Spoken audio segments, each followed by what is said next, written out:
I don't know if you know this, but AT&T recently revealed that 73 million customer records were released, both existing and former customers, on the dark web.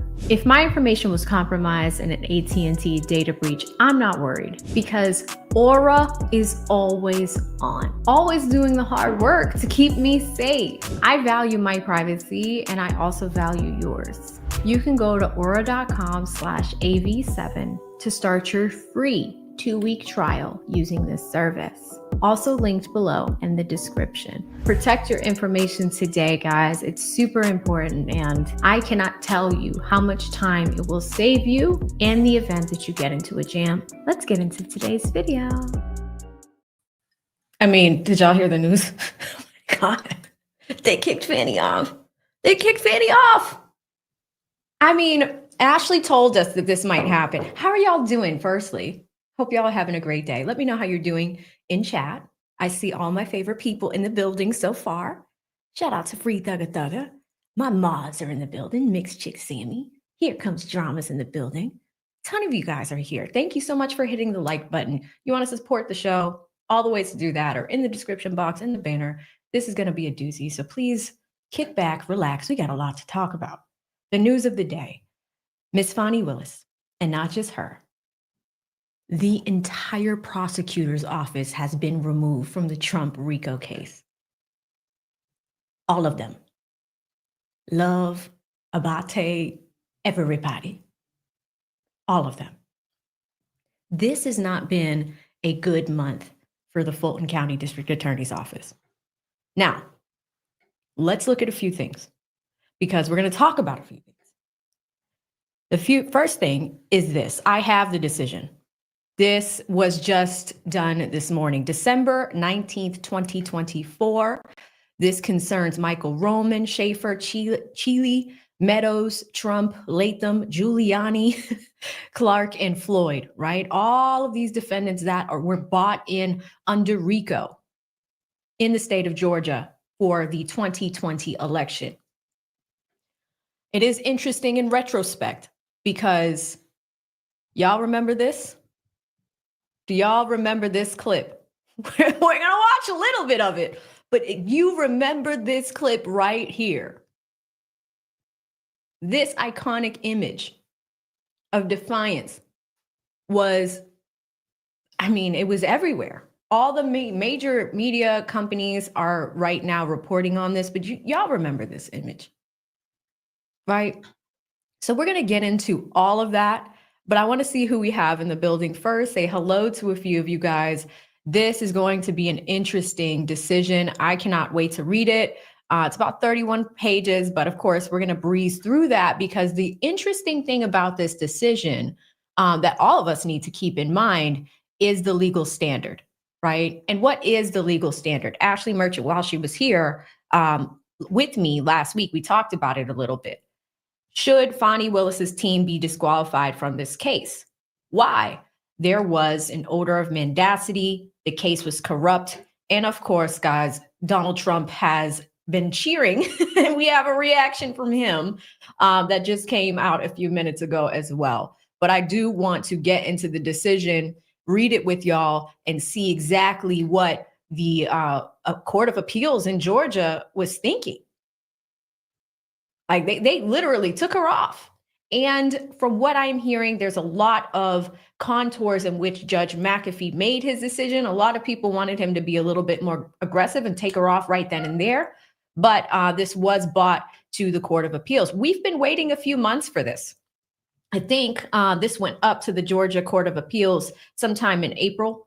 And it's been very, very quiet with the movement of this case. Now that the election is over, and President-elect Donald Trump is preparing to come back to office in January, a lot of his cases are being looked at. And some of them, in fact, I think I read something yesterday where they were looking at the New York case and the deposition in that one. And what the result is on that one, can you try a sitting president? This one is still outstanding. So let's be clear. Although Fani and team are disqualified, the indictment still stands. I did put that in the description box, and we'll talk about it a little bit more. But let's see who we have in the building. Shout out to some of my favorite folks. I see Variant in here. Variant's here. Good to see you, Variant. Some of y'all are like, hallelujah. Todd is not playing. He's like, she got removed. The fanny has been packed, says the world in. Free YSL says we kicked her off. Well, and that's the other thing. We'll talk about that. My vote was in Georgia, but Georgia is a red state as of, this last election. It is now a Republican state. Atlanta is a Democratic stronghold, and they voted to keep Fani Willis in office. And I think it was something around 300,000 votes versus the 100,000 that Courtney Kramer, her challenger, received. So, there was still a huge amount of showing and support for Fani. But without further delay, guys, let's just get into the tea and see what is in this lawsuit, because it is interesting. Shout out to Miss Croti Shetty, who kicks us off with a $5 super sticker. She is always here. I love you, Miss Croti Shetty. Thank you so much for the super sticker. You are amazing. Shout out to Mr. Wrench Turner. I haven't seen you in forevs, brother. He drops a $5 super chat, says, the gorilla grip has loosened a bit. I'm so done with y'all. I even have that funny Marlon Wayans, Nathan Wade clip we can look at as well, just for giggles. But let's look at this, guys, because these past few weeks for the Fulton County DA's office has not been good. YSL case pretty much done, and they're going to be trying YSL 2.0 in, I believe it's February is what's scheduled right now. I have not had time to work on the news, guys, for Yak Gotti last night. We're going to talk all about that, but I need to do a separate video on it. It should be out later tonight. But I will give you guys a YSL update later today. But with this as well, this is not a good start to 2025 for these folks. But without further delay, guys, let's get into the tea. Actually, let me put myself over here and let's jump in. Okay, Judge Brown presiding. Michael Roman, David Schaefer, Robert Chile, Mark Meadows, Donald Trump, Kathleen Latham, Rudy Giuliani, Jeffrey Clark, and Harrison Floyd. Collectively, the appellants were charged in a 97-page indictment with RICO violations and other crimes in connection with an alleged conspiracy to unlawfully change the outcome of the 2020 presidential election.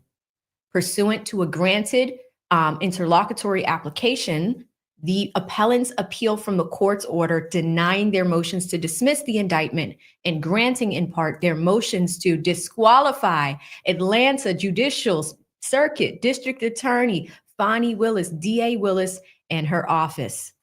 Collectively, the appellants assert numerous grounds to reverse the trial court's order, including that the trial court imposed an improper remedy after concluding that DA Willis's prosecution is encumbered by a significant appearance of impropriety, not grounded on mere status alone, but instead resulting from specific conduct impacting more than a mere nebulous public interest because it concerns a public prosecutor. Emphasis supplied. In response, the state asked this court to affirm the trial court's order in its totality, including the imposition of an alternative remedy requiring that either DA Willis, along with her whole office, step aside and refer the case to the prosecuting attorney's counsel for reassignment, or Special District Attorney Nathan Wade, SADA Wade, withdraw from the case. Now, remember, guys, just for a moment, that was the decision that Judge McAfee gave Fani Willis's office. It was like, hey, either all of y'all come off the case or Nathan Wade comes off the case. What did we get? Hours later, we got a resignation letter from Nathan Wade. So they wanted to keep the case. That was Judge McAfee's decision. All of the defendants were like, hell no, that's not enough. That's not enough. He still got paid $700,000. He was still, he had no history of trying criminal cases. Yes, he has a history of being a judge, but he was a magistrate judge. What does that mean? That means he was processing your tickets, your traffic tickets. Traffic violations, those are the type of cases he heard. He had no experience trying criminal cases. Then he went on a media tour. And then the information about his divorce came out, where Joycelyn Wade, his wife that he's still married to, has health issues. And he wasn't paying her. It was crazy, you guys. Utterly insane. So as we go through this, that's the first thing to think about. That was Judge McAfee's decision. And everybody else was like, yeah, it's still not enough. So we are going to file an appeal. And what we are reading right now is the Court of Appeals decision on this matter. Importantly, the state has not filed a cross appeal asserting that the trial court's finding of this appearance of impropriety should be reversed. Accordingly, whether the evidence presented to the trial court adequately supported under the appropriate standard of review on appeal, it's the finding of the existence of an impropriety is not before this court. Instead, we must determine whether the remedy fashioned by the trial court for this undisputed finding of a significant appearance of impropriety was improper, as contended by the appellants. For the reasons explained below, we conclude that it was and therefore reverse the trial court's denial of the motion to disqualify. We affirm, however, the denial of the appellant's motion to dismiss the indictment. Okay, so let's see how they came to this conclusion. Motion to disqualify in the special grand jury proceeding. On January 24, 2022, the chief judge of the Superior Court of Fulton County impaneled a special grand jury at the request of DA Willis for the purpose of investigating the facts and circumstances relating to possible attempts to disrupt the lawful administration of the 2020 elections in the state of Georgia, including the decision by the state Republican Party officials to draft an alternative slate of presidential electors. DA Willis served as a legal advisor to the special grand jury, which began receiving evidence in June of 2022. Around the same time, DA Willis hosted and headlined a fundraiser for an opposition candidate against Burt Jones in a lieutenant governor race. After she later publicly identified Jones as a target of the grand jury's investigation, he and 11 other alternate electors sought to disqualify DA Willis and her office based upon actual conflict of interest. The Superior Court overseeing the special grand jury proceeding disqualified DA Willis and her office from any further criminal investigation or prosecution of Jones based upon a plain and actual untenable conflict. It reasoned that the concern about the DA's partiality naturally, immediately, and reasonably arises in the minds of the public, the pundits, and most critically, the subjects in the investigation that necessitates disqualification. Any investigation of this significance garnered the public attention it necessarily does, in touching so many political nerves in our society, not be burdened by the legitimate doubts about the district attorney's motives. The district attorney does not have to be apolitical, but her investigations do. That's a big statement. She has to be fair and impartial, right? It should not be politically motivated at all. And I am hearing, guys, that there's fake news. Remember that they were saying that Bill Barr was the person behind this. There was some type of whistleblower in the office. Turns out that whistleblower wasn't even a lawyer. So we're not touching that story. Fake news. We'll come back to that in a second. But let's keep going. The Superior Court denied the motion to disqualify filed by the remaining alternate electors because they failed to show an actual conflict of interest with DA Willis or any member of her prosecution team. Its order did not explicitly address the appearance of impropriety as a ground to disqualify. After the special grand jury issued its final report recommending criminal charges against the appellant and others, it was dissolved on January 9th of 2023. Okay, so that was the first motion. Here's another one. Motion to disqualify following the indictment. So they tried it again. August 14th, DA Willis secured the RICO indictment against the appellant and others. On January 8th, 2024, this is Ashley's client, Michael Roman, they filed a motion to dismiss the indictment and disqualify DA Willis, her office, and Sada Wade, SADA Wade, from further prosecuting this case on alleged grounds of conflict and an appearance of impropriety. Roman alleged a personal relationship between Fani Willis and Nathan Wade, along with an alleged personal financial interest in the case. After DA Willis spoke publicly in a church, Big Bethel, on Sunday, January 14th, 2024, the other appellants also filed motions seeking dismissal and disqualification on the same grounds, as well as the additional ground of forensic misconduct in connection with the church speech and various other extrajudicial statements. Now let's stop for a second, because what did that just tell us? Can y'all type Ashley Merchant in the chat? Because what we are seeing right now would have never, ever, and you know, shout out to women attorneys. This would have never come to fruition if Ashley Merchant did not file that motion. All the other appellants came after her.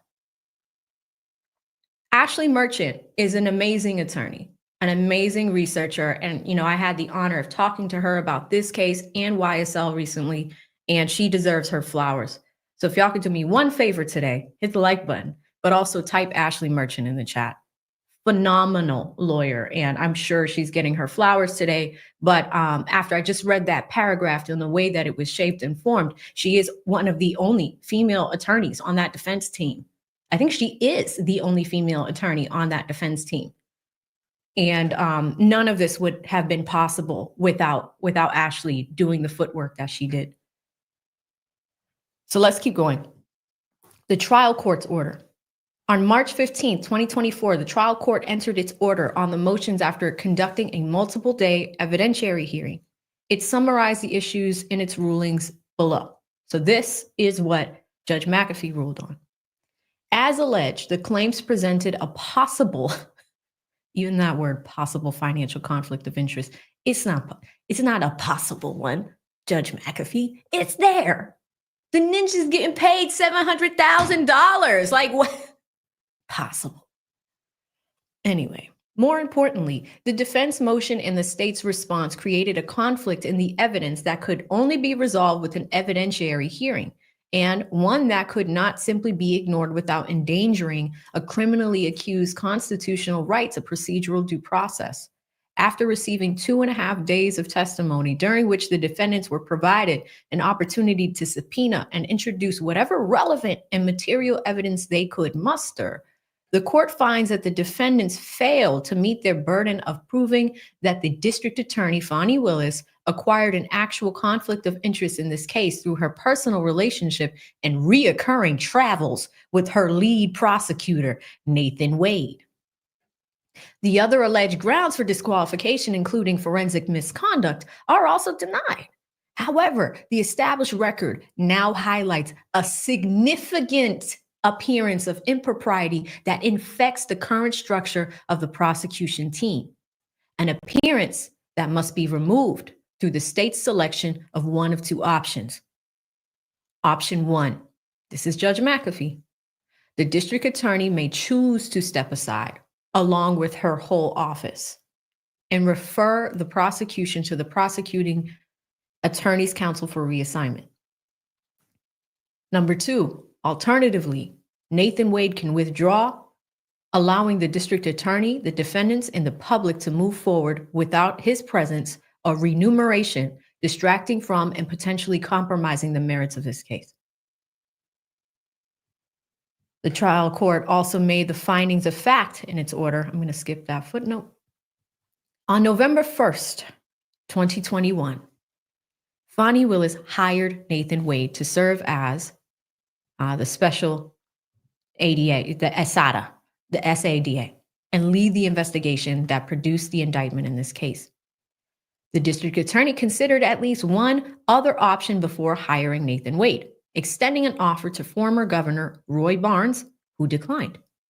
The contract allowed a $250 hourly rate, a relatively low amount by Metro Atlanta standards for an attorney with Wade's years of service, and contained a ceiling in the maximum number of hours permitted.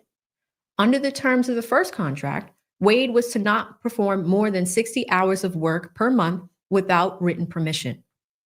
No evidence introduced indicates that Wade ever received permission to exceed those monthly hour caps. His contract was renewed on November 15th, 2022, and again on June 12th, 2023. Between October 22 and May 2023, the district attorney and Wade traveled together on 4 occasions that resulted in documentable expenses. Y'all ready to hear about these lover trips? Where do they go? Where do the lovers go? Where do they go? Let's see. The first included an extended trip in October of 22 to Miami and Aruba and a cruise. That was lover trip 1. Cash is fungible. Wade initially covered expenses for the October 22 trip totaling to approximately $5,223. So that's trip 1. Trip number 2.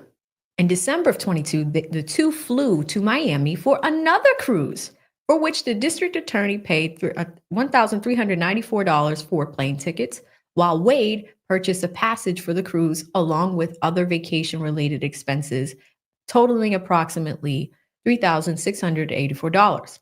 Right? So collectively, this is another $5,000 trip. Trip number 3. In March of 2023, 4 months later, the two traveled to Belize, where Wade covered resort and restaurant expenses in the amount of approximately $3,000. Trip number 4, in May of 2023, 2 months later, they traveled to Napa Valley, where Wade covered airfare, lodging, Uber rides in the amount of $2,829.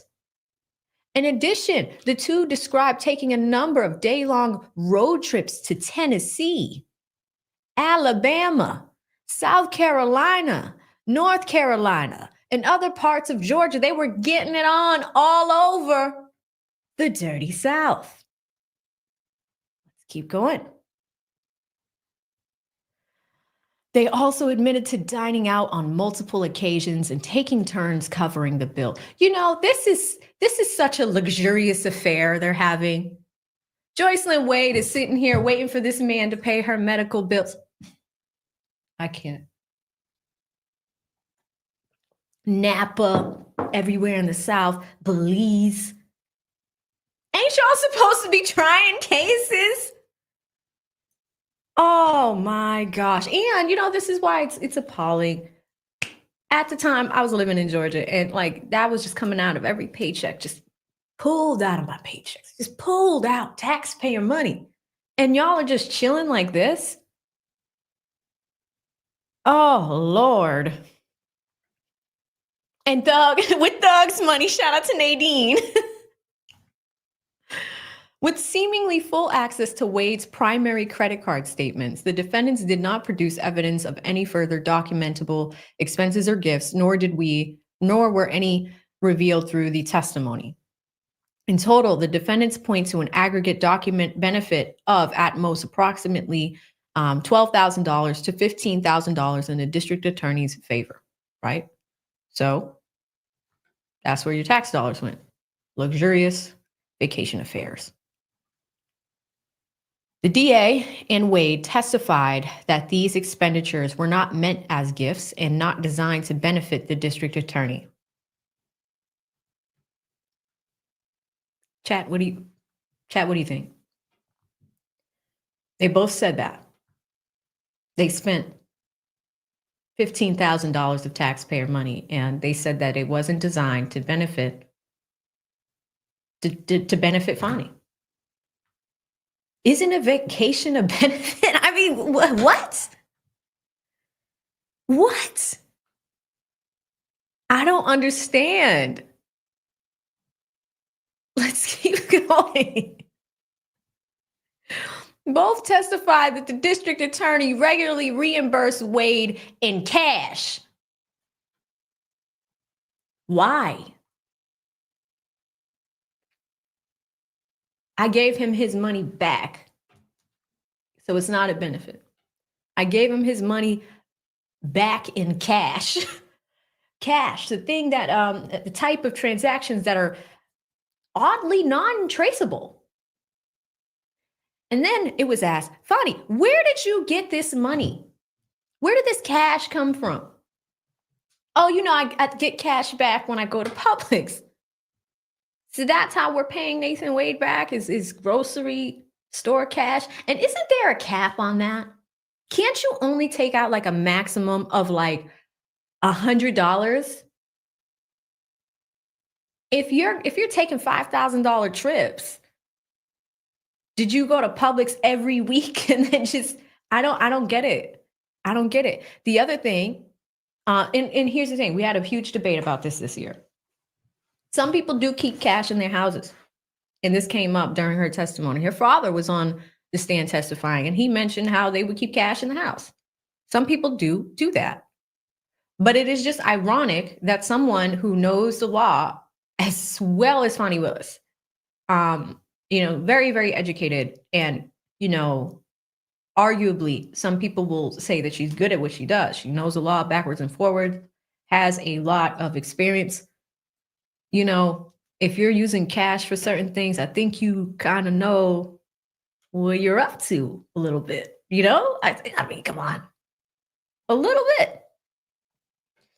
But let's keep going. And if not reimbursed, the district attorney covered a comparable related expense. For example, the district attorney testified that she reimbursed Nathan in cash for the Aruba trip, which she estimated cost around $2,000, and that she gave him money for both cruises. She further claimed that she reimbursed Nathan for the entirety of the Belize trip and that she paid for the Napa Valley excursions. Finally, while Wade could have bought meals in 2020, which totaled more than $100, she would also regularly pay for his meals. Such a reimbursement practice may be unusual, and the lack of any documentary corroboration understandably concerning. Yet the testimony withstood direct contradiction, was corroborated by other evidence. For example, her payment of the airfare for the 2 Miami trips, and was not so incredible as to the inherently unbelievable. However, the district attorney herself acknowledged no ledger exists. Other than the best guesstimate, there is no way to be certain that expenses were split completely evenly, and that the DA may well have received a net benefit of several $100s. Despite this, after considering all the surrounding circumstances, the court finds that the evidence did not establish that Fani Willis's receipt of a material financial benefit was a result of her decision to hire and engage in a romantic relationship with Nathan. Simply put, the defendants have not presented sufficient evidence indicating that the expenses were not roughly divided evenly, or that Fani was or currently remains greatly and pecuniarily interested in this prosecution.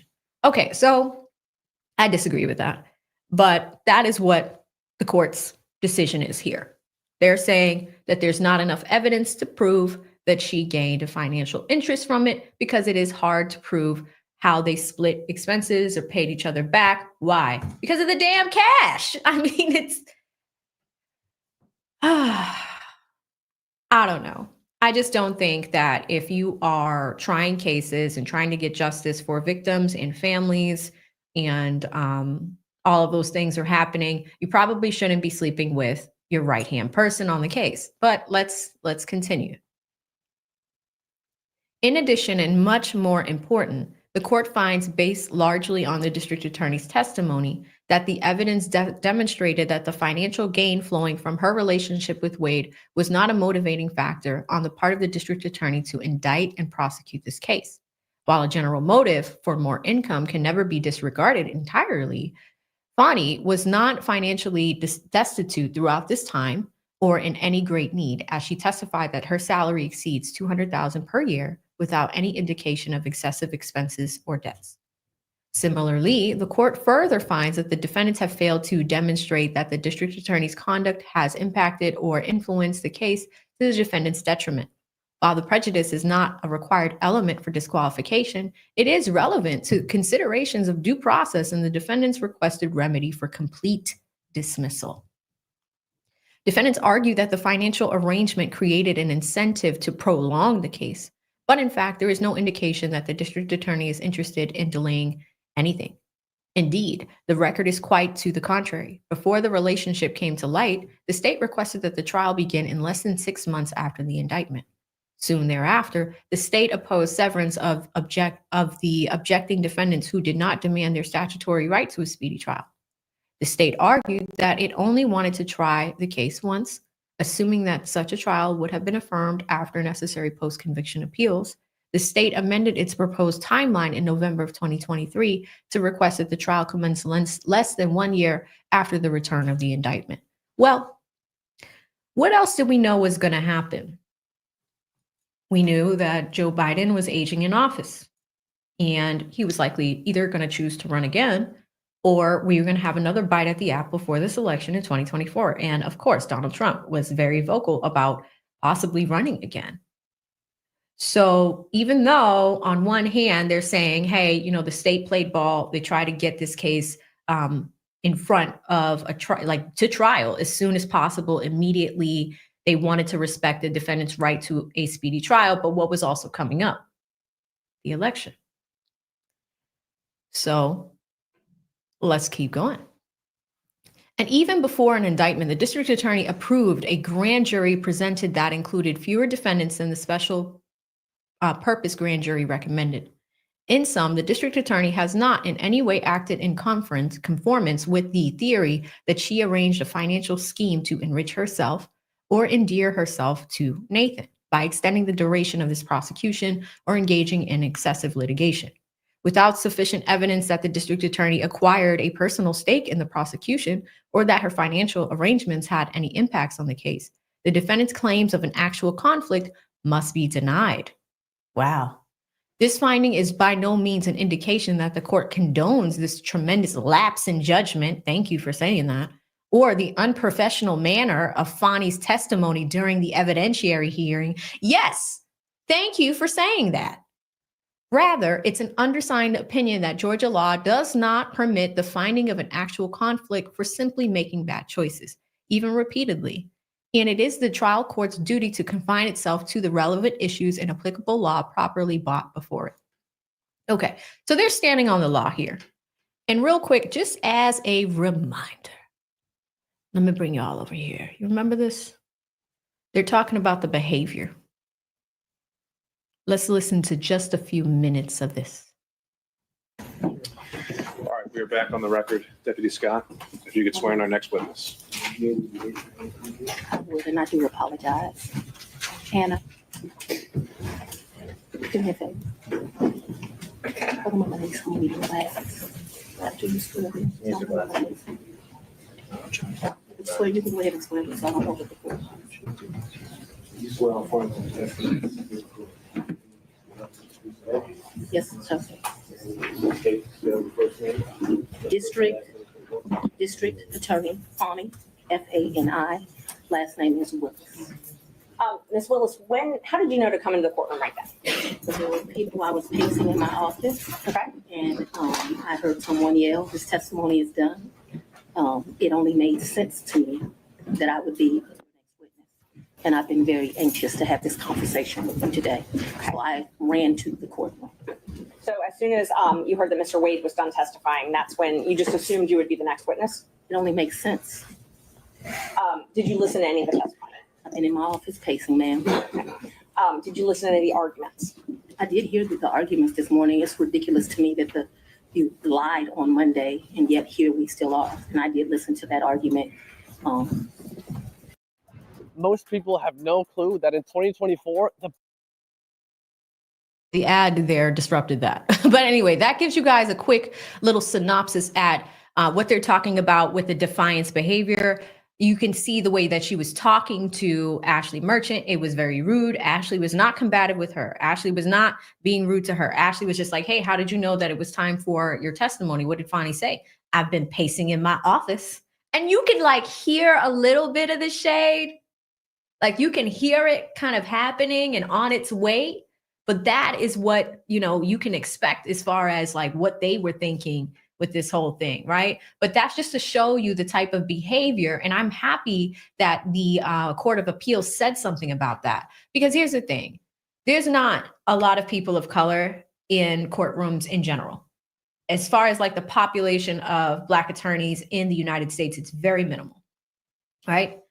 And when it comes to ethnic image, a lot of us pride ourselves, and remember, I'm not practicing right now, guys, but a lot of us pride ourselves in being an example for, people to come and being an example for your community.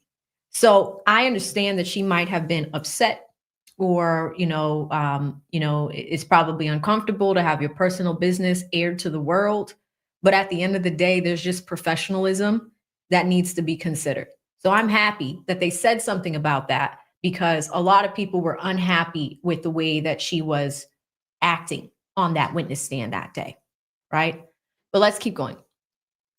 Although the trial court found insufficient evidence of an actual conflict of interest, it also concluded that the record made at the evidentiary hearing established that the district attorney's prosecution is encumbered by an appearance of impropriety. This appearance is not created by mere status alone, but comes because of specific conduct and impacts more than a mere nebulous public interest because it concerns a public prosecutor. Even if the romantic relationship began after Wade's initial contract in November of 2021, Fani Willis chose to continue supervising and paying Nathan while maintaining such a relationship. She further allowed the regular and loose exchange of money between them without any exact or verifiable measure of reconciliation. This lack of a confirmed financial split creates the possibility and appearance. Can't talk this morning. That Fani Willis benefited from a contract whose award lay solely within her purview and policing. Most importantly, were the case allowed to proceed unchanged, the prima facie concern raised by the defendants would persist. As Fani testified, her relationship with Nathan has only cemented after these motions and is stronger than ever. Nathan's patently unpersuasive explanation for the inaccurate interrogatories he submitted in his pending divorce indicates a willingness on his part to wrongly conceal his relationship with the DA. Ooh, Nathan, they caught you. Shout out to Pantene Pro V in the chat. You guys remember those jokes. But this also shows that Nathan was trying to conceal that relationship with Fani. Now, a while ago, we had an opportunity to talk to Nathan Wade's divorce attorney. She's amazing, by the way. Not his attorney, his wife's attorney, Joycelyn. And they kept demanding that he show certain financial statements. And for some reason, he was ducking and dodging things. He was being very evasive when it came to evidence, being very evasive with some of his answers to things. It was just crazy. Thank you, Mike Sanchez. We're working hard over here. We're trying to get to 60K, trying to get to 100. So if you're not subscribed yet, guys, please sub for your girl. We're bringing good legal heat to y'all. Coming back to this. As the case moves forward, reasonable members of the public could easily be left to wonder whether the financial exchanges have continued, resulting in some form of benefit to the district attorney, or even whether the romantic relationship has resumed. Put differently, an outsider could reasonably think that Fani Willis is not exercising her independent professional judgment totally free of any compromising influences. As long as Wade remains on the case, this unnecessary perception will persist. The testimony introduced, including that Fani and Nathan did not put these concerns to rest.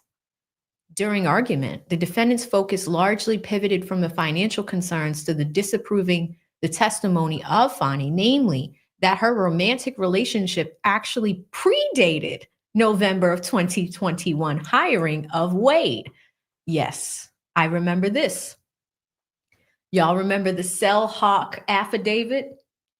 The triangulation, right? It put Fani Willis and Nathan Wade together before November of 2021. House calls late at night, right?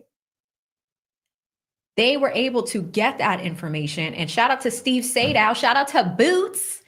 Steve Sadow, one of Georgia's most premier criminal defense attorneys and attorney for Donald Trump. Trump actually introduced this evidence during that hearing, that they had the cell hawk data that showed that this relationship likely predated him being hired. That was pretty jarring, right? So let's see what they have to say, because that evidence changed the game, because both Nathan and Fani said that the relationship was not in existence before November of 2021. The Trump team introduced evidence that showed it was likely, it could be inferred that it may have, if that cell phone information was accurate. Here's the thing, Fani and team came back. You know what they said? Cell phone information is not accurate. And then you know what they did? They used the same damn thing in the YSL trial. It's like, which one is it? Which one is it? Oh, let's keep going. On that front, the court makes a few brief observations. What you got? First, the court finds itself unable to place any stock in the testimony of Terrence Bradley. Do y'all remember Terrence? Oh my God, Terrence. Oh, we have to find this. I need to pull up a Terrence clip. Terrence Bradley clip. Oh, Terrence, look at the image. Oh, Terrence. This was bad. We had days of Terrence on the stand. Okay. Hold on, guys. Let me do this ad real quick. There's two of them. I don't want to show those.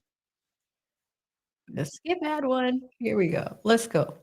This is Terrence Bradley. Do you guys remember Terrence? Terrence Bradley was Nathan Wade's law partner. This used to be one of his best friends. You know what happened with this case? You know how Ashley got a lot of the intel for this case? It came from other sources too. But Terrence is sitting on the stand right now with this face. With this face right here. Look at this face. Terrence Bradley was on the stand and he had to testify to everything he texted Ashley. I don't think he knew that he was going to be subpoenaed. Look at that face. Ashley had him on the stand and he had to corroborate all of those text messages that he had sent to her, because they had been texting for months about this. And Ashley was looking for information. Remember, Ashley is sharp. She's trying to take care of her client, Michael Roman. And she was asking Terrence about the relationship that Fani Willis and Nathan Wade had. Terrence Bradley was really the cog in the wheel. He kind of helped expose this, but as you can see from the face here, he did not want to be there. So not only your former law partner, you and Nathan go way back. You and Nathan had been practicing together forever.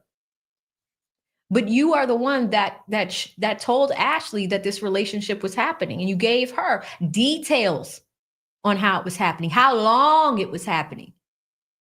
The trips, the money, that information came from Terrence. And then it became a good map for Ashley to go and dig the information up.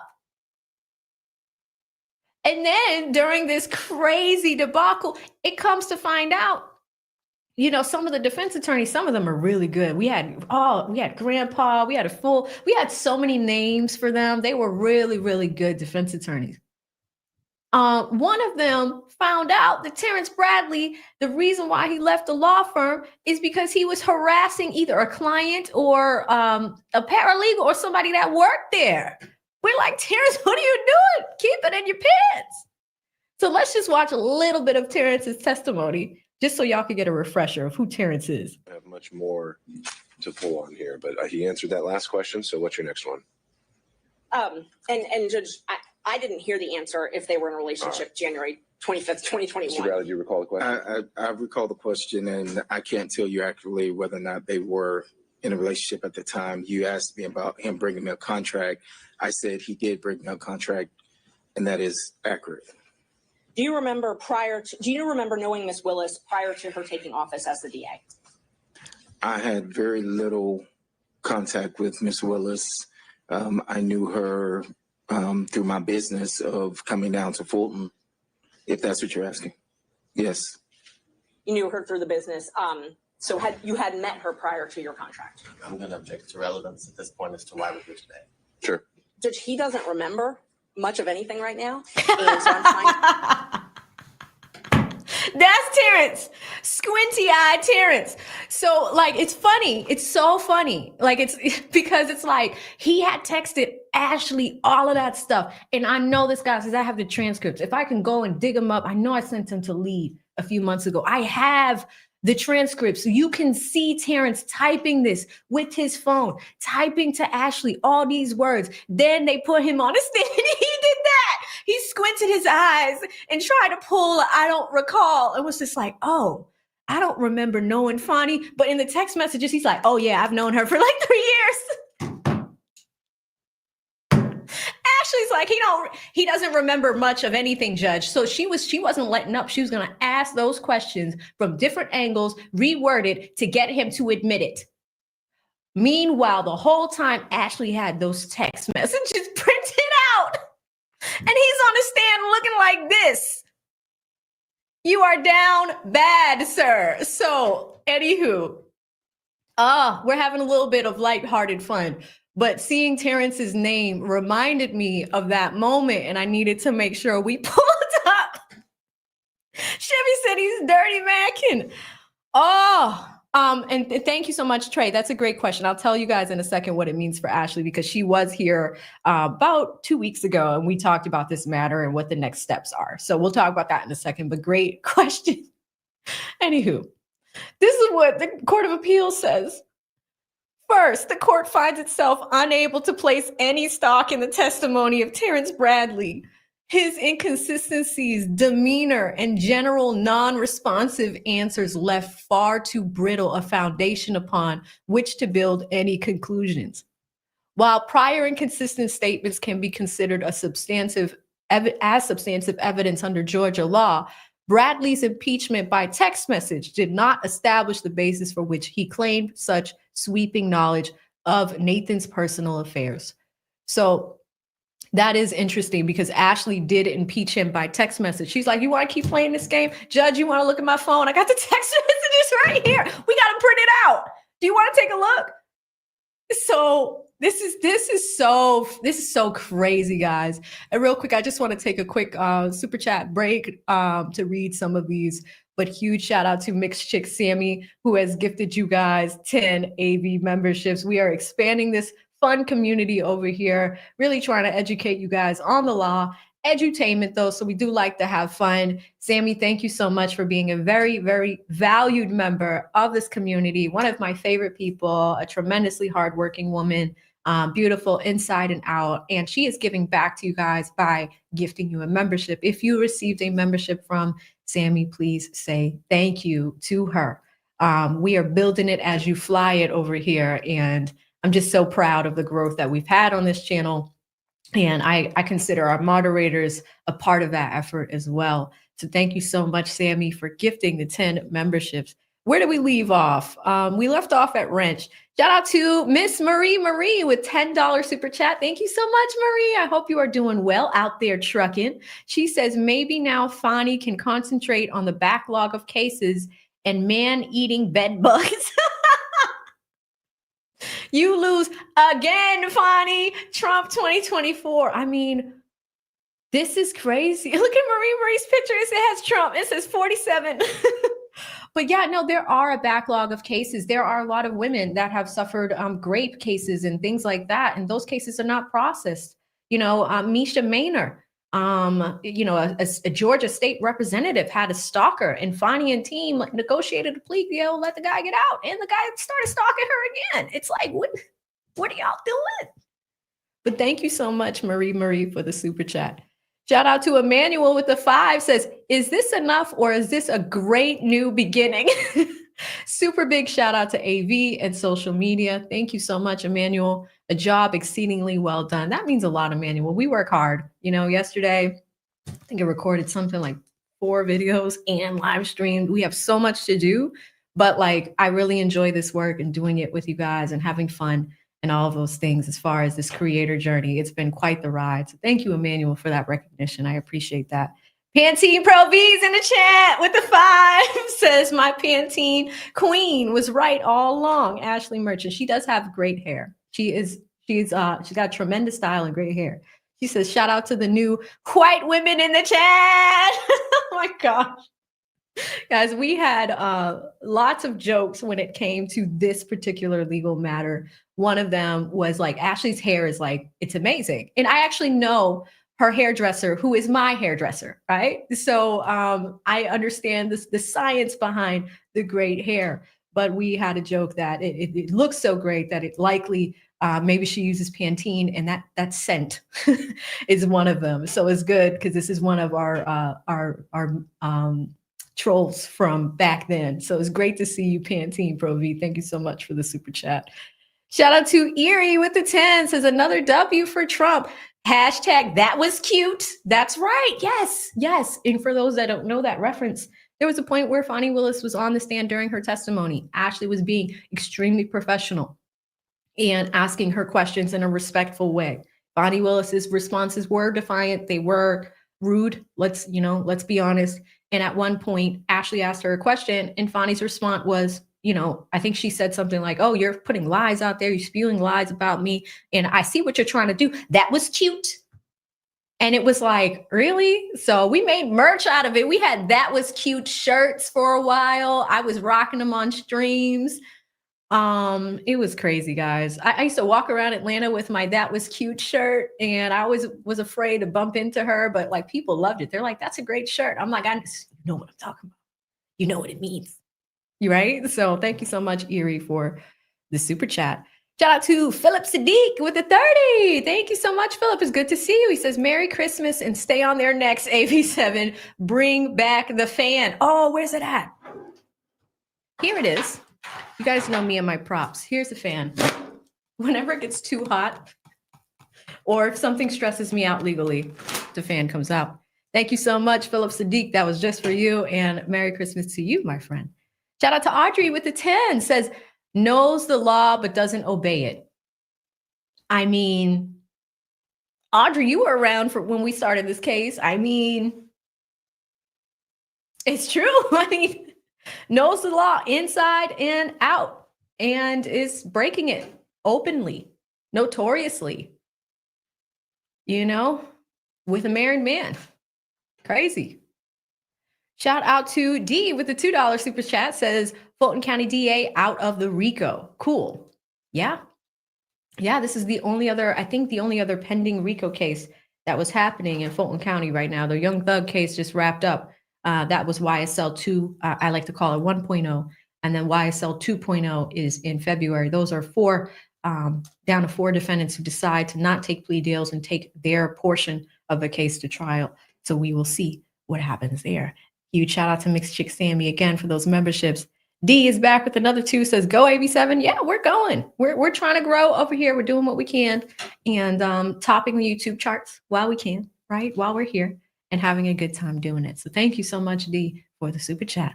Real News TV with the 10 says off topic. I just want to let you know you are so beautiful. Great work. Thank you, Real News TV. I will take that because when this news broke, I was like speed getting ready. So I'm glad that you're saying that. Thank you so much. Shout out to Michael Love, another one of my favorites at the 5, says, don't forget Terrence had 2 harassment cases from women at the law firm. That's what it was. Thank you, Michael. So when I saw Terrence's face and, hearing his name and seeing what they're thinking about his testimony, yeah, some of the defense attorneys brought up the fact that there were some harassment cases at the law firm. It actually, it might actually have come from the prosecution because they were trying to discredit Terrence's testimony. But he needed to be there because we had the text messages. It was, impeachment by text message, like they said.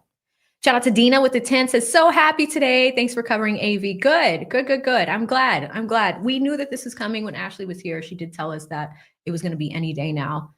So it's great that they did this before the holidays. So thank you so much, Dina. I am happy you are enjoying it. D is back with another super sticker. Thank you so much, D. Appreciate you.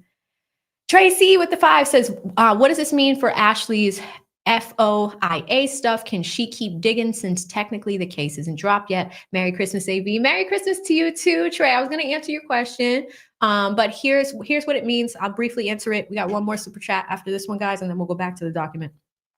This is what it means. So Ashley is huge on transparency and open records, and she has a separate record, separate matter with the Fulton County DA's office. Every time she's asking for open records, they come back and they deny the request. As you've also heard when Ashley was here, Fani Willis was dodging subpoenas, both from the United States congressional body and the Georgia Senate committee. Now, a judge recently ruled that she has to stop dodging subpoenas. I think it's either that or the decision is still pending.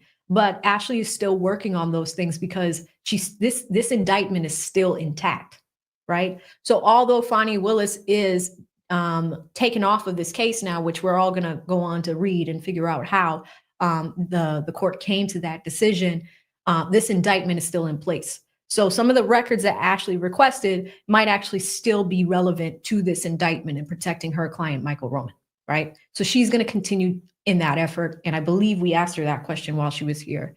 So those matters are still going to continue. But great question, Tacey. Shout out to Chris West with the 5 says, you made my day. I'm glad, Chris. And I'm glad to see you over here. All right, guys, that concludes. We're all caught up with our super chat. So why don't we come back to this document and see where the Court of Appeals is taking us. And thank you all for the super chats. If you want to support the channel, ways to do that are in the description box and in the banner below. Appreciate all of you guys for supporting us. All right, let's keep going. Okay, so we left off, while prior inconsistent statements can be considered as substantive evidence under Georgia law, Bradley's impeachment by text message did not establish the basis for which he claimed such sweeping knowledge of Wade's personal affairs. In addition, while the testimony of Robert Yearty, 2 Chainz, y'all remember that? This is another one of my jokes. There was a woman that testified that was really good friends with Fani Willis. She was wearing some eyeglasses that had a gold chain around them. Some people do that, like if they want to keep their glasses near them. The chains were a little distracting while she was testifying, and so we made the joke 2 Chainz. So that's where that came from.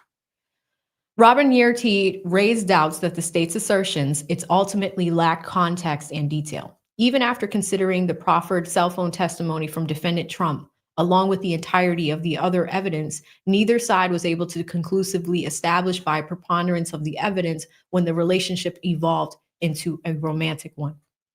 However, an odor of mendacity remains. The court is not under an obligation to ferret out every instance of potential dishonesty from each witness or defendant ever presented in open court. Yet reasonable questions about whether Fani Willis and her hand-selected Nathan Wade testified untruthfully about the timing of their relationship further underpin the finding of the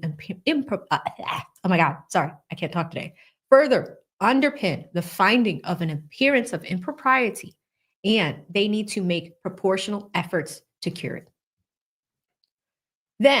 It then rejected dismissal of the indictment and disqualification of DA Willis and her office based upon the following reasoning. So now we're coming back to Judge McAfee's reasoning.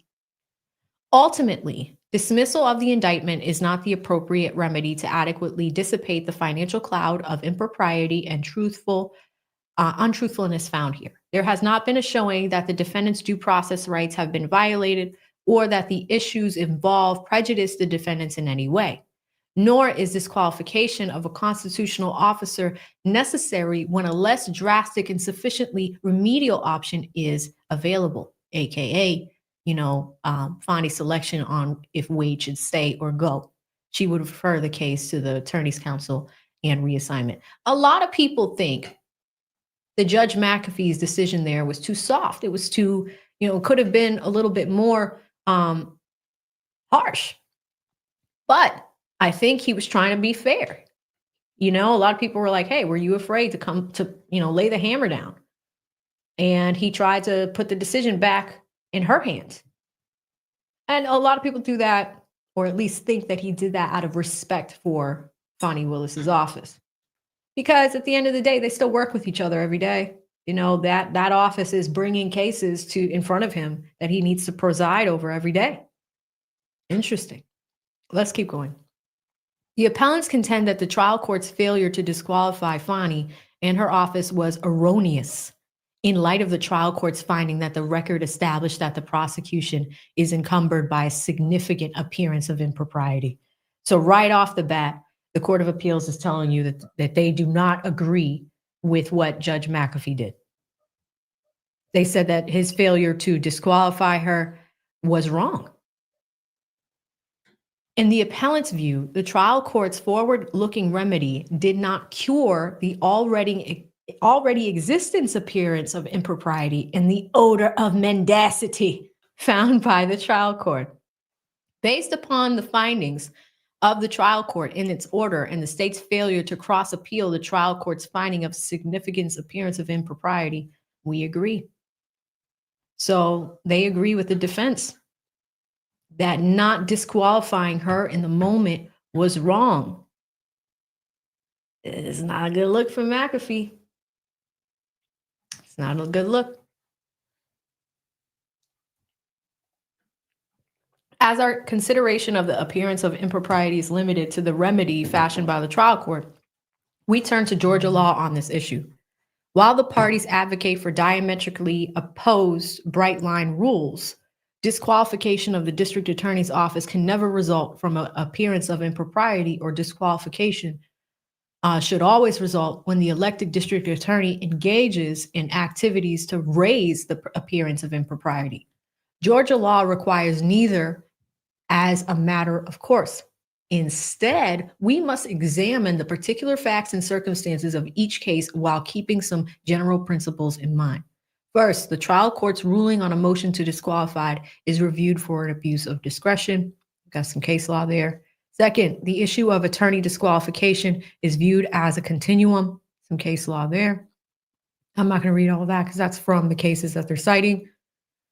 Here, we must address the remedy in the context of a significant appearance of impropriety caused by the conduct of a public prosecutor. Here's the law that they're citing. In our criminal justice system, the district attorney represents the people of the state in prosecuting individuals who have been charged with violating our state's criminal laws. The responsibility of a public prosecutor differs from that of a usual advocate. The prosecutor's duty is to seek justice, not merely to convict. The special duty exists because the prosecutor represents the sovereign and should exercise restraint and the discretionary exercise of governmental powers. Therefore, the district attorney is more than just an advocate for one party and has additional professional responsibilities as a public prosecutor to make decisions in the public's interest. In the district attorney's role as an administrator of justice, he or she has broad discretion in making decisions prior to trial about who to prosecute, what charges to bring, and which sentences to seek. These considerations take this case out of the continuum of cases involving an appearance of impropriety in connection with the conduct of the private counsel and client's interests in counsel of choice balanced against a more nebulous public interest. Here we go. After carefully considering the trial court's finding in its order, we conclude that it erred in failing to disqualify Fani and her office. The remedy crafted by Judge McAfee to prevent an ongoing appearance of impropriety did nothing to address the appearance of impropriety that existed at times when Fani was exercising her broad pretrial discretion about who to prosecute and what charges to bring. While we recognize that an appearance of impropriety generally is not enough to support disqualification, this is the rare case in which disqualification is mandated and no other remedy to restore public office in the integrity of these proceedings. Accordingly, we reverse Judge McAfee's denial of the appellant's motion to disqualify Fani and her office as we conclude that the elected district attorney is wholly disqualified from this case. The assistant district attorneys, whose only power to prosecute a case is derived from the constitutional authority of the district attorney who appointed them, and have no authority to proceed. So they are laying down the hammer here, guys. That's them. They're saying she is wholly, should be disqualified from this case. So that is the first mandate in this decision. Let's see what else they come up with. 2, the appellates contend that Judge McAfee erred in denying their motion to dismiss the indictment. The state responds that the appellants have failed to show that the trial court erred in finding that the appellants had not shown that their due process rights have been violated or that the issues involved prejudice them in any way. Dismissal of an indictment is an extreme sanction, only used sparingly for unlawful government conduct. They're citing the case there. In the absence of express statutory authorization, dismissal of an indictment generally cannot be imposed absent a violation of a constitutional right. While this is a rare case in which DA Willis and her office must be disqualified due to a significant appearance of impropriety, we cannot conclude that the record also supports imposition of extreme sanction of dismissal and indictment under the appropriate standard. We therefore affirm the trial court's denial of the appellant's motion to dismiss. So they think that the burden was not met for the motion to dismiss, so the indictment still stays. So although Fani's team comes off, this is going to be reassigned somewhere else in Georgia, the indictment is still going to be intact, right? So they still have to fight it out.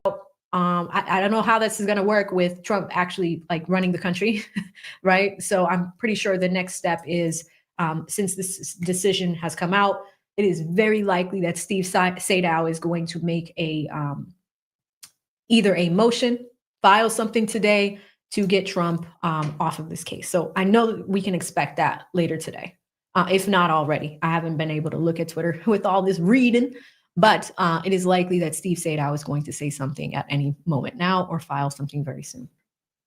3, the appellant's remaining enumerations of error are rendered moot by our holdings in divisions 1 and 2. Judgment affirmed in part and reversed in part. And that is the decision. We had one judge dissent. So that means one judge in this panel disagreed. This is the dissenting judge that didn't agree. Y'all interested in what this person wants to say? I am. I'm definitely interested in the judge, because you have to think about this. The Court of Appeals is a group of judges that review the trial court's decision. And they have to really, really base it off of procedure and law, right? Georgia law, Georgia procedure. Did Judge McAfee make a mistake? This judge disagrees with the majority, and let's see why. So this is Judge Land. Because the law does not support the result reached by the majority, I respectfully dissent.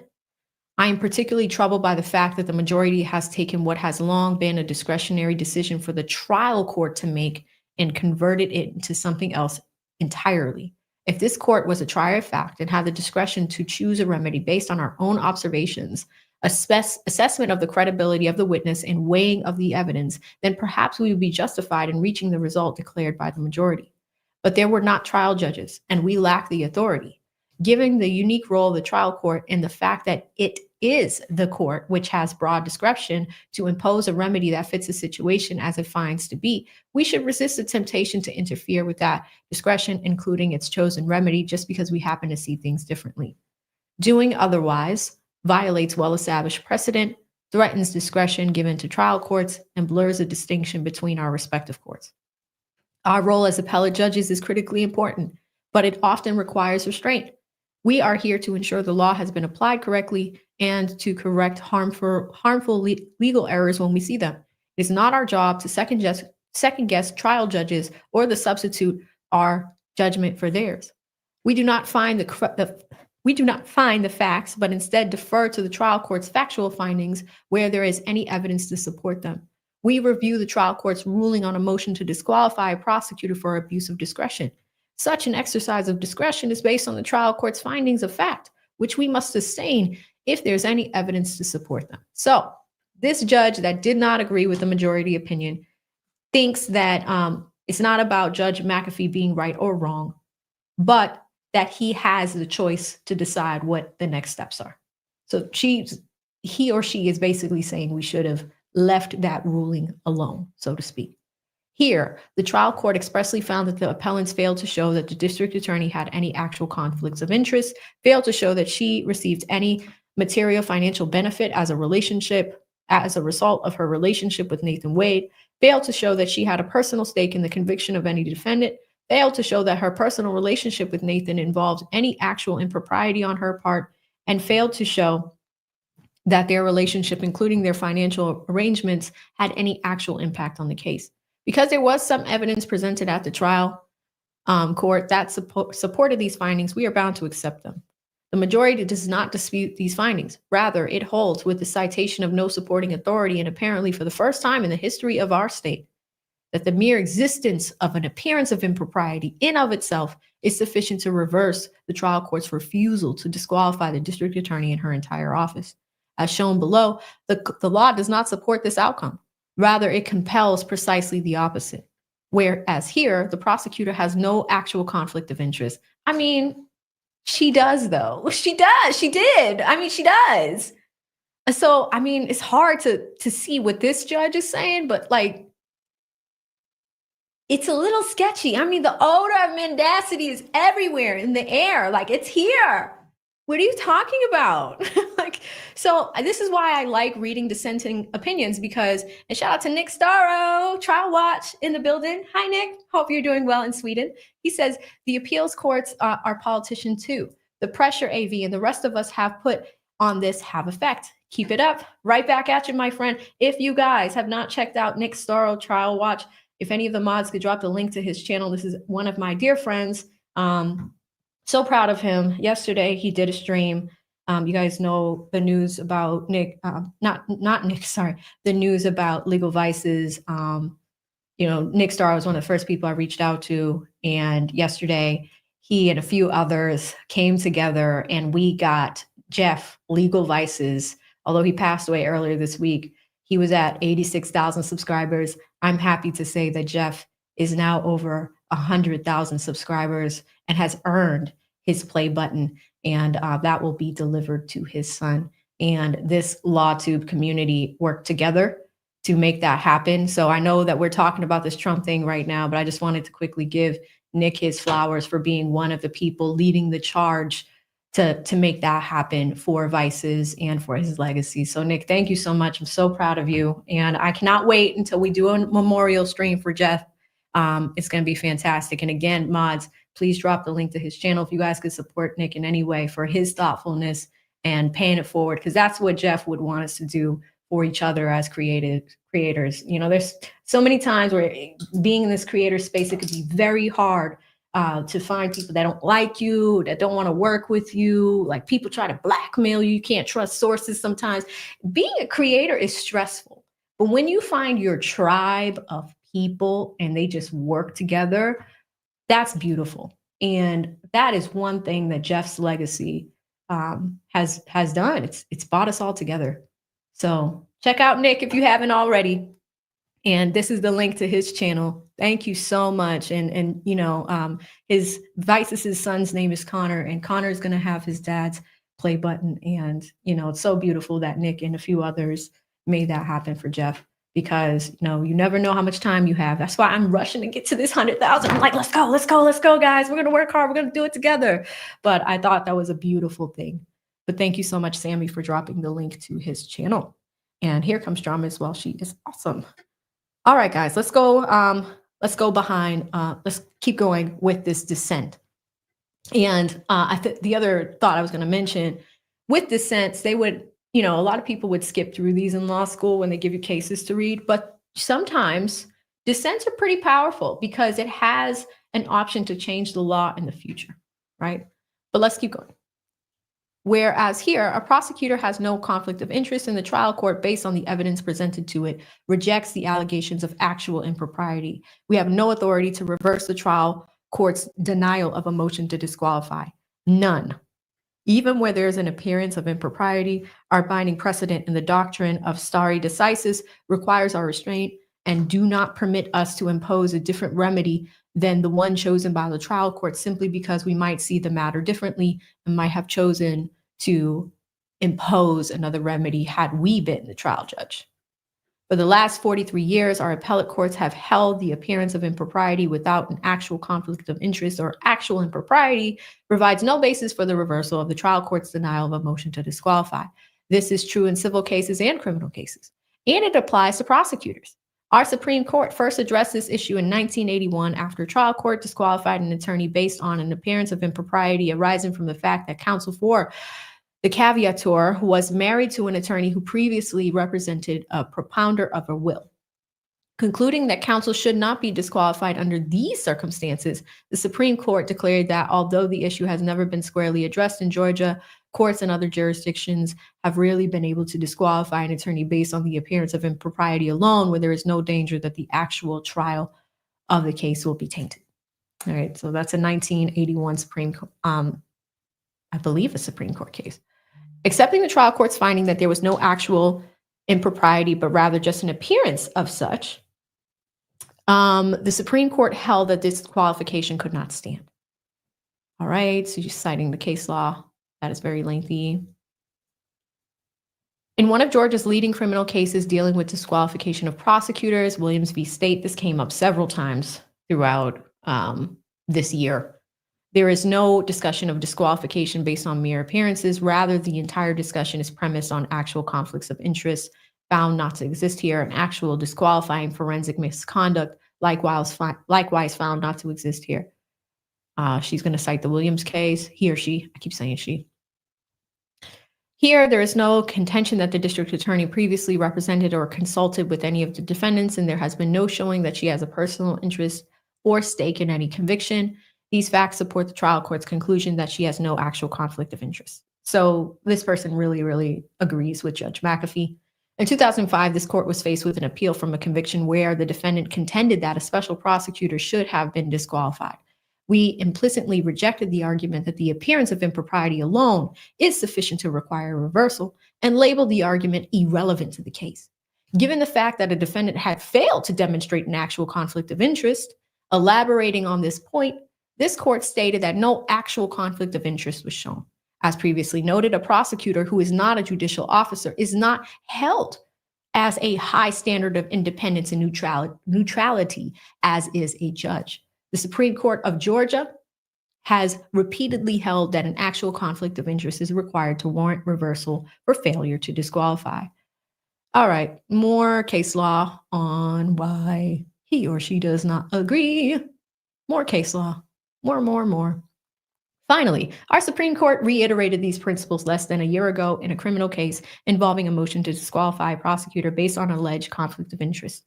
The Supreme Court affirmed the denial of this motion to disqualify, succinctly declaring that the trial court did not abuse its discretion by failing to disqualify an ADA absent of an actual conflict of interest. Land a plane.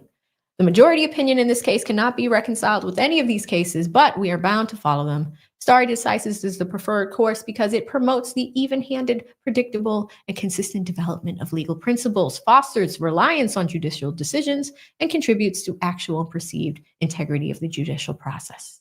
More citing. In this case, the trial court expressly found that the district attorney had no conflict of interest and rejected the allegations of actual impropriety arising from her relationship with Nathan Wade. It rejected the notion that she received any material financial benefit from her hiring of Wade, and that she hired him as part of a scheme to enrich herself, or that the financial arrangements had any impact on this case. It was certainly critical for her choices and chastised for her making them. I take no issue with that criticism. And if the trial court had chosen in its discretion to disqualify her in her office, this would be a different case. But it is not the remedy the trial court chose. And I believe our case law prohibits us from rejecting the remedy just because we don't like it, or just because we might have gone farther than if we had been the trial court judge. Interesting. See how we end this. Lots of citations. Okay, yeah, this is definitely political. Shout out to Nick, he's right. Every day in courtrooms all over this state, trial judges solemnly and diligently fulfill their constitutional obligations and perform a vital and indispensable public service when they convene hearings, listen to testimony, observe witnesses, make credible determinations, resolve conflicts in that evidence, outweigh the evidence, and exercise their discretion in countless ways. We should not lightly interfere with that work and weaken their discretion by imposing our will because we don't like the result. Because I am convinced that's what the majority has done in this case, I respectfully dissent. And ladies and gentlemen, that concludes the official opinion from the Georgia Court of Appeals disqualifying District Attorney Fani T. Willis and her entire office from the 2020 Georgia RICO election case. Shout out to so many attorneys that have worked on this, Steve Sadow, but more importantly, Ashley Merchant, who had spearheaded the effort into the impropriety that was found, into that hearing happening. None of it would be possible without Ashley. Now I'm going to come over to some super chats, and then we're going to look at Trump's immediate reaction. He did call, I believe it was a call into Fox News to see what he said. Might not be a clip, but I do have the article. Shout out to a girl from Texas because everything is bigger. Heart of gold in Texas with the 5. She says, well, I'm just here to laugh my ass off about the train coming, aka DA's little engine that could. Oh, do you guys remember that? Both, I think Nathan Wade and Fani Willis said something like, the train is coming. Like on this case. And look, I mean, the train is not stopping for you. Who's on the train? Where's the train? Is Rico on the train? Is Rico a passenger on the train? Is his train named Rico? Is the line named Rico? This is the issue with bringing Rico cases repeatedly that don't have legs. YSL Rico, done. Trump Rico, falling apart. It's not looking good. Thank you so much, a girl from Texas. She says, hey, chat, good to see y'all. Thank you so much. Shout out to JC with the 2, says, we voted Trump, Trump, baby, hashtag MAGA goals. Yes, yes. You know, with the election, we had a huge showing for President-elect Donald Trump. All right, coming to Cash Apps. I think I only just have one. Shout out to William, who sent me $25, says, thank you for explaining the ruling. Thank you so much, William. Very, very sweet of you. And if you guys are looking for my Cash App, it is down below in the banner. All of the ways to support the show are there. We are going to come to an article that just came out from Fox News, and they are showing Trump's reaction. It's, you know, we don't have the actual audio, but here's what he said. President-elect Trump reacted to the Georgia Court of Appeals decision to disqualify Fani Willis and her team, telling Fox News Digital that the case is entirely dead. And that the wonderful patriots who have been caught up in this for years should receive an apology. Trump is like, Fani, the case is dead. And hold on, let me do it justice. Fani, the case is dead. All of these great patriots deserve an apology. Dead on its face. You need to say sorry to all these people. Some what is wrong with her? I call them Lover Wade. They got together, hauling all these people into jail, one of which, fine gentlemen, elderly, sick. Case is dead. Deserve an apology. The Georgia Court of Appeals on Thursday disqualified Willis and her team from prosecuting Trump and co-defendants in her election interference case. The court did not toss the indictment, but declared that Willis and her team now have no authority to proceed. An exclusive interview with Fox News Digital, Trump said, the whole case has been a disgrace to justice. It was started by the Biden DOJ as an attack on his political opponent, Donald Trump. They used anyone, and she has been disqualified. And her boyfriend, Lover Wade, has been disqualified. And they stole funds and went on trips. Trump is a G. He's not letting down on it.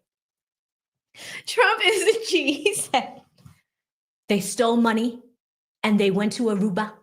They went on their trips. He's like, even though the decision actually said, okay, you know, like there's no way to show that they paid cash and they went half on the things. Trump still talked about it. Aruba, Belize, trips. Trump said the case should not be allowed to go any further. This is his mugshot in Georgia, guys. This is his mugshot. There is no way such corrupt people can lead a case and then it gets taken over by somebody else, Trump told Fox News Digital. It was a corrupt case, so how could it be taken over by somebody else? The case has to be thrown out because it was started corruptly by an incompetent prosecutor who received millions of dollars through her boyfriend, Lover Wade, who received it from her. And then they went on cruises all the time, Trump said, referring to Willis's relationship with special prosecutor on her team, Nathan Wade. Willis hired special prosecutor Nathan Wade, her alleged partner, to prosecute Trump and benefited financially from the relationship in the form of vacations the two took using funds that his law firm received from working on the Trump case. Therefore, the case is entirely dead, Trump said. Everyone should receive an apology, including those wonderful patriots who have been caught up in this for years. Willis's office did not immediately respond to Fox News Digital requests for comment. Trump's spokeswoman and incoming White House communications director, Steve Chung, told Fox Digital that in granting President Trump an overwhelming mandate, the American people have demanded an immediate end to the political weaponization of our justice system. I agree, man. Political system, I mean, you know, the legal system has been weaponized. Lawfare. A swift dismissal of all the witch hunts against him. We look forward to uniting our country as President Trump makes America great again, Chung said. Willis charged Trump out of her investigation into his alleged efforts to overturn the 2020 presidential election in the state. Trump was charged with 1 count of violation of the Georgia RICO Act, 3 counts of criminal solicitation, 6 counts of criminal conspiracy, and 1 count of filing false documents, and 2 counts of making false statements. Fani threw the book at him. Trump pled not guilty to all charges. On Thursday, the Court of Appeals ruled that the trial court erred by failing to disqualify Willis in her office. The remedy crafted by the trial court, we just read that, so that's a quote from, yeah, those are both quotes from the case. So crazy counts, guys, crazy counts. So I want to do one other thing. If you have not seen it, I need to update my YouTube premium. It just went off yesterday, but we are now going to do this. This has been the funniest moment in my belief of this case. It was hilarious. So I'm going to watch it one more time, just for giggles, okay? So Nathan Wade, I believe, is writing a book. He's doing something. And he did this Marlon Wayans bit on, what is it, The Daily Show?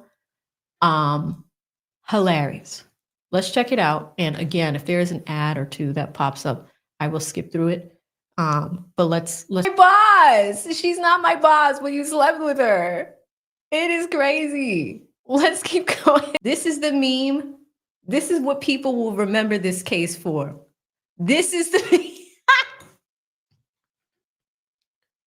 I was just about to pause it to say that that they lied. Like, there was only one person that was interviewed for that position, and it was Roy Barnes. But like, look at this image. This is what everybody's going to remember this case for. I'm going to leave it up for a second. Ken, exactly. Why would Nathan Wade subject himself to this with a pending divorce matter? Just resigned from his position. The judge basically said, it's you or Fani. And Nathan went. He left. Marlon over here like, what position was it? Was it this one? Or is it this one? Let's keep going, y'all.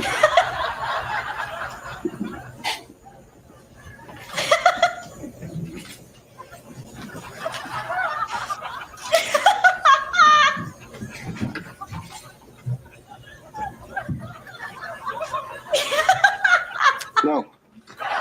You remember booking a cabin. I could Yeah. not. Oh my God, guys. Listen, that actually happened. That actually happened. He literally sat there and tried to think about it. He looked up at the ceiling. He's like, did I ever? No. I mean, like this is that clip was amazing when it came out. It came out this past summer when Nathan Wade, I don't know if he's doing a book tour or whatever to talk about his experience, and then we really hadn't heard about this issue much farther until the middle of the summer where Fani Willis's daughter, I believe she was pregnant at the time, body cam footage of her getting arrested came out. And Fani had gotten out of a car. You know who was behind her? Nathan. He was there. Bonnie was there with Nathan. So it's like they're not hiding it. I mean, they're probably still together right now. But that is how I will always remember this case. Even though the decision came out, I wanted to make sure we looked at that. I had a little bit of fun today with y'all because that was hilarious. Shout out to Just Lee, one of my favorites. She has gifted 5 memberships. Thank you so much, Just Lee. Hope you are doing well, sis. Thank you so much for gifting those memberships. If you got a membership from Just Lee in a moment, I hope you said thank you. If you're catching this on replay, say thank you. Drop it in the comments to all of our gift givers. So generous. Both Just Lee, Mixed Chick Sammy, a few other people, I believe, were gifting memberships. So thank y'all so much for all of the love and for gifting memberships. Shout out to Carl with the 10 says, I thought attorneys were required to keep very accurate records regarding money received. Carl, that is correct. Here's what we do. There's several softwares for billable hours. Like I actually took a class in law school just for this. This is how serious it is. You have to charge clients accordingly. And we have software to do that. What Ashley was able to uncover was that Nathan Wade had written records for some reason. And he wasn't keeping them correctly. Like for 1 month, I think, he had charged an exorbitant, like a crazy amount of money for the time that he did. On 1 week, it was like, standard work weeks are like 40 hours.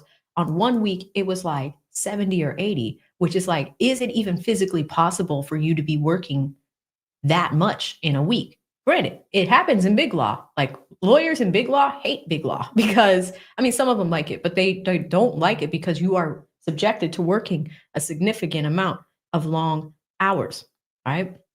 So thank you so much, Carl. And I hope that answers the question. He says, Fani didn't get the memo. Awesome work, AV. Love your channel. I love it. I love you right back, Carl. Thank you so much for being here on our journey to 100,000. Thank you. Thank you. Shout out to Audrey with the 2 says, over the fax machine. Yeah, listen, there's a partner in crime who has the jokes. I'm there as Robin, but from time to time, Batman would have his jokes and they would be over the top, but this is one of them. Thank you so much, Audrey.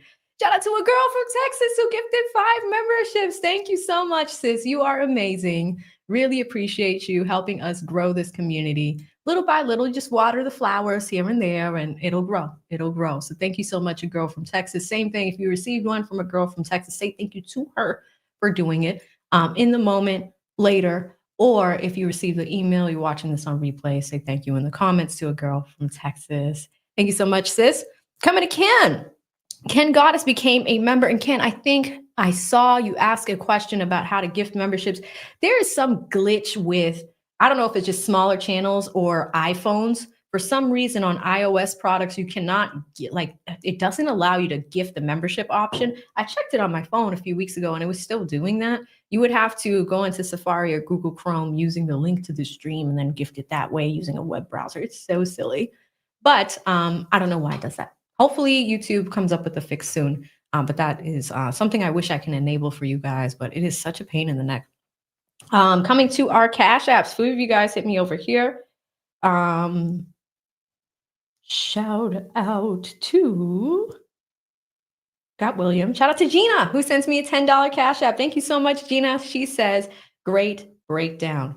Thank you so much, Gina. I really hope you guys enjoyed this breakdown. Yeah, try to make it fun as well, so we could look at some of the memories when it comes to some of these cases and the jokes and the like, and find out where the cash went, Shout out to Dee the Virgo, who has been a member for 4 months. Thank you for all your time with me. She says, hey, AV, just saying hi and sending love.